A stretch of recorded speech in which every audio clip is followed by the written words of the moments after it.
ज्ञानमूलं गुरोर्मूर्ति पूजामूलं गुरोर्पदं मंत्रमूलं गुरोर्वाक्यं मोक्षमूलं गुरोर्कृपा।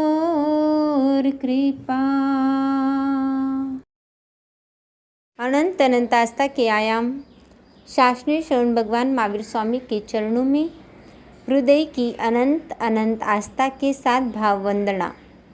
संयमी जीवन की शिल्पकार आराध्य गुरु भगवान के पावन चरण सरोजों में भाव वंदना। आपके हृदय में विराजमान परम शुद्ध चैतन्य आत्मा को मेरा भाव वंदन। आचारांग सूत्र का प्रथम अध्ययन, द्वितीय उद्देशक। तीर्थंकर परमात्मा फरमा रहे हैं, इच्छत्थम गड़िए लोए जमीनम विरुवरुवेहिम सत्यहिम। इस संसार के अंदर जो प्राणी सुख चाहता है वह प्राणी किसी न किसी स्थान पर जुड़ जाता है। यह जुड़ना ही आसक्ति है, यह जुड़ना ही हिंसा है। जहाँ पर जीव जुड़ जाता है, आसक्त हो जाता है, वहाँ पर उसके साथ में हिंसा होती है। प्रथम तो विचार करना पड़ेगा कि आप जिस सुख की इच्छा कर रहे हैं वह सुख शाश्वत है या नहीं है। जिस सुख की आप इच्छा कर रहे हो वह सुख आपका टिकने वाला है या नहीं है। टिकने वाला सुख ये स्थायी होता है, वह हमेशा महसूस होता है। उसी तरह से जिस तरह से एक बच्चे को बलून हाथ में मिल जाता है, लेकिन उस बलून की खुशी तभी तक है जब तक वह फूटता नहीं, और जैसे ही वह बलून फूट जाता है वैसे ही उससे प्राप्त सुख भी खत्म हो जाता है। रात्रि के अंदर दो भाई बहन सो रहे हैं, एक के पास तकिया है और दूसरे के पास चद्दर है। जिसके पास चद्दर है वो तकिया मांग रहा है, और जिसके पास तकिया है वो चद्दर मांग रहा है। दोनों को भी एक दूसरे से जो प्राप्त नहीं है उस सुख की अभिलाषा है, और दोनों भी एक दूसरे के लिए साथ में इसीलिए लड़ रहे हैं कि एक कहता है मुझे तकिया चाहिए और दूसरा कहता है मुझे चद्दर चाहिए। लेकिन जब माँ ने आकर के देखा तो माँ हंसने लगी। माँ ने और एक तकिया लाया और एक चद्दर लाई, और जिसको तकिया चाहिए था उसको तकिया दे दिया, और जिसको चद्दर चाहिए थी उसको चद्दर दे दी, और दोनों भी उस सुख के साथ में आराम से सो गए। लेकिन सुबह उठ करके देखा तो दोनों का तकिया भी पास में नहीं और चद्दर भी पास में नहीं है। यह संसार का प्राप्त सुख ऐसा ही है, क्षण भर का है, थोड़ी देर प्राप्त होता है और उसी में जीव आनंद मान लेता है। लेकिन राज की बात यह है कि यह क्षणिक सुख ही वह अपना मान लेता है और उसी के पीछे दौड़ते रहता है, और जो स्थायी सुख है उसको विस्मृत कर लेता है, उसको भूल जाता है, और परिणाम स्वरूप वह संसार के सभी सुखों को ही अपना सुख मान लेता है और उसी के लिए दौड़ता रहता है, उसी के लिए पुरुषार्थ करते रहता है। और उसका फल यह संसार का प्राप्त मनुष्य, यह संसार में प्राप्त जीव नई नई ग्रंथियां बांध लेता है। वैसे तो ग्रंथ का एक पारंपरिक समझ तो ये है कि कोई आगम, कोई सूत्र लेकिन यहाँ पर ग्रंथ का अर्थ तीर्थंकर परमात्मा ने गांठ किया गया है। वह गांठ जो शारीरिक विज्ञान और मनोविज्ञान दोनों में आती है, दोनों से जुड़ी हुई है।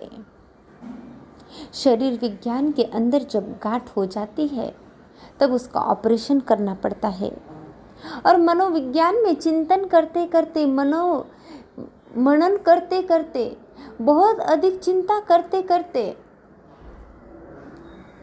मानसिक गांठ भी भीतर में तैयार हो जाती है।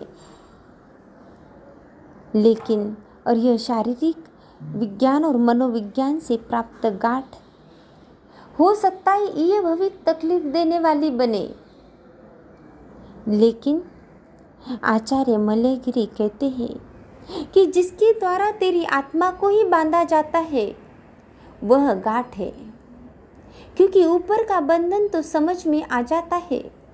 शारीरिक विज्ञान से शरीर में बनी हुई गांठ भी समझ में आ जाती है, मनोविज्ञान से भीतर में मानसिक तनाव से बनी हुई गांठें भी समझ में आ जाती है, लेकिन स्वयं की आत्मा को बांधी हुई गांठ समझना बड़ा कठिन है। और यह गांठ जो आत्मा के साथ में बंध जाती है वो जन्मों जन्म साथ चलने वाली होती है, भव भव तक साथ में चलने वाली होती है। गांठ कैसी बंधी यह तात्पर्य नहीं है, लेकिन कितने समय तक बंधी हुई है यह बड़ा महत्वपूर्ण है।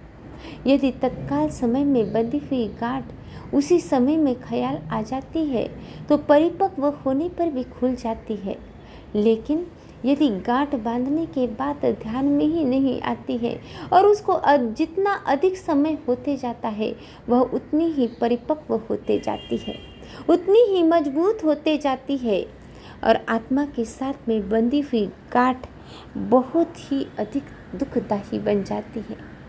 इसीलिए बहुत ही महत्वपूर्ण रखता है, बहुत ही महत्वपूर्ण रखता है कि आपने गांठें कैसी बांधी है।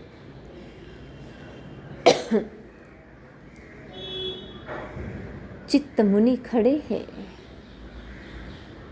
ध्यान में खड़े हैं, अंतिम समय चल रहा है और अंतिम समय में संथारे में खड़े हैं, साधना में खड़े हैं। अंतिम समय की यात्रा शिखर पर पहुंची हुई थी, साधना में मजबूत बने हुए थे।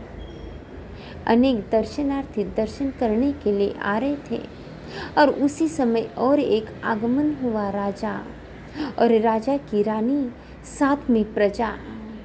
स्वयं चक्रवर्ती दर्शन करने के लिए आए हुए थे और चक्रवर्ती के साथ में पटेरानी भी दर्शन करने के लिए आई हुई थी।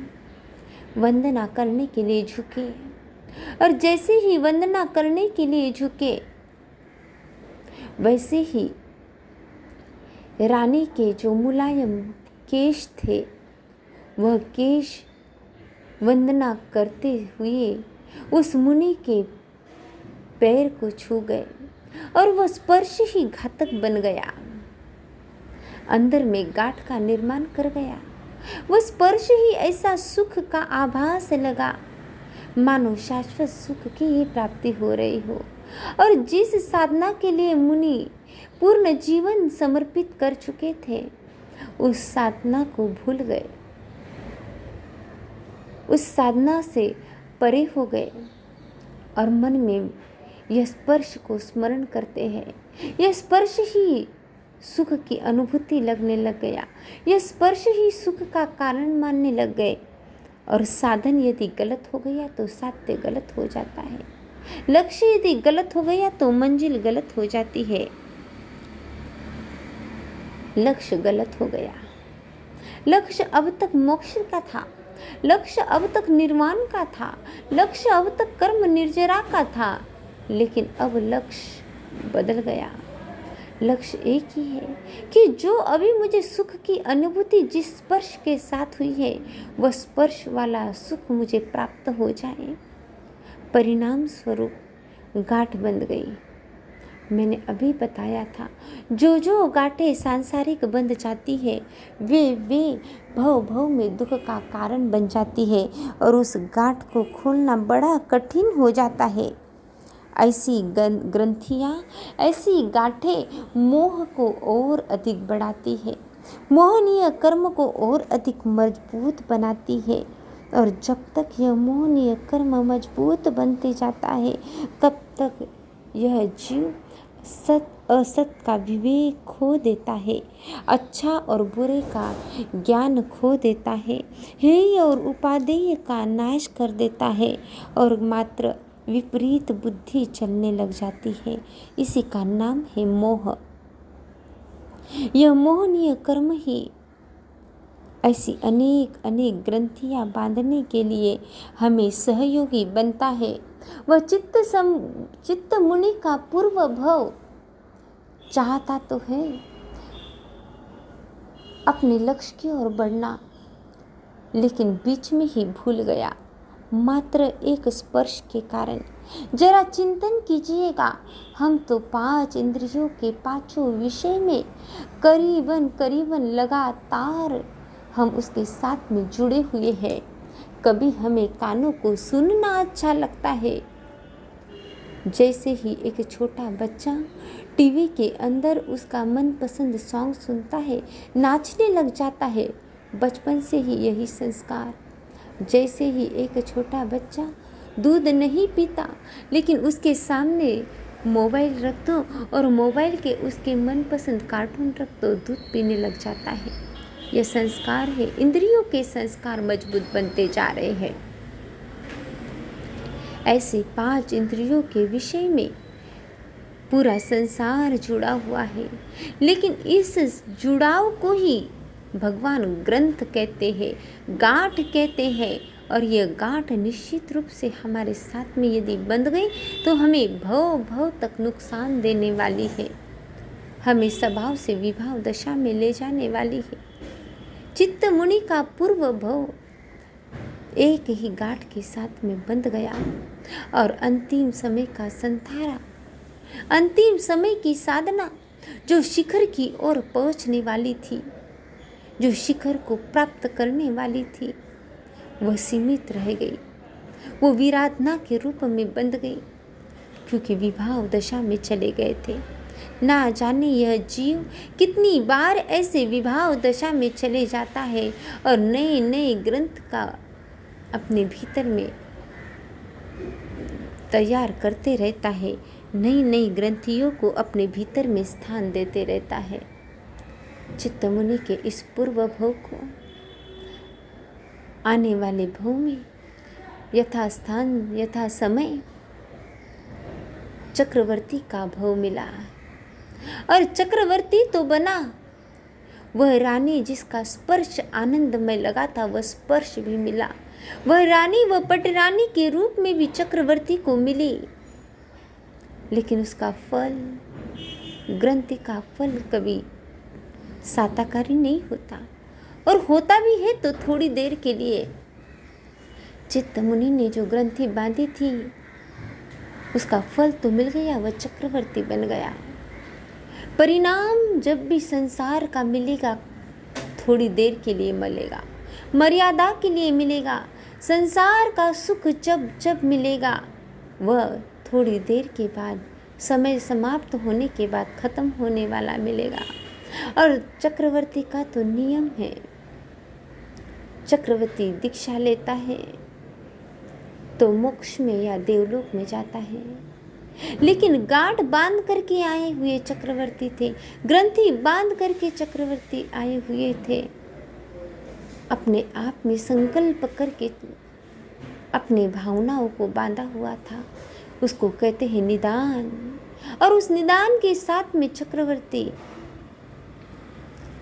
संसार को समाप्त करने वाले कैसे बनते हैं, और उसका परिणाम संसार की प्रत्येक भावनाओं का, प्रत्येक सुख का परिणाम दुख में ही भुगतना पड़ता है। और उसका परिणाम उस जीव को मिला, आगे अंधकार में स्थान पर जन्म लेना पड़ा, अधोगति में जन्म लेना पड़ा। इसीलिए तीर्थंकर परमात्मा कहते हैं, हे जीव, इस संसार के प्रत्येक सुख को नश्वर जानना, इस संसार के प्रत्येक सुख को क्षणिक जानना और एक क्षणिक सुख के लिए नई नई गांठें अपने भीतर में मत बांधना। इस संसार के क्षणिक सुख के लिए नया नया संसार भीतर में मत पनपाना, क्योंकि भीतर में पनपा हुआ संसार आपको नई सृष्टि देगा, जरूर नया जन्म देगा, लेकिन उसकी नया सुख देगा, लेकिन उसके साथ में फिर से एक आपत्तिजनक घटना आपके साथ में होगी और वो आपके लिए दुखदाई होगी। इसीलिए इन ग्रंथियों से हम दूर रहें, इन ग्रंथियों को हम ना बांधें, इस ग्रंथियों को हम पहचानें, और यदि पहचानते हैं तो यहाँ भी आनंद रहता है, परभव में भी आनंद रहता है।